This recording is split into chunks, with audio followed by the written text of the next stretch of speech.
akhirnya menetas juga. Setelah menunggu selama 21 hari,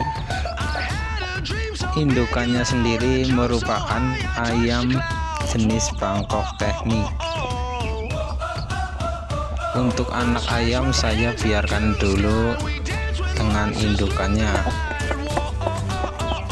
Biarkan ayam merasa sehat dan bugar terlebih dahulu. Sekian, salam satu hobi.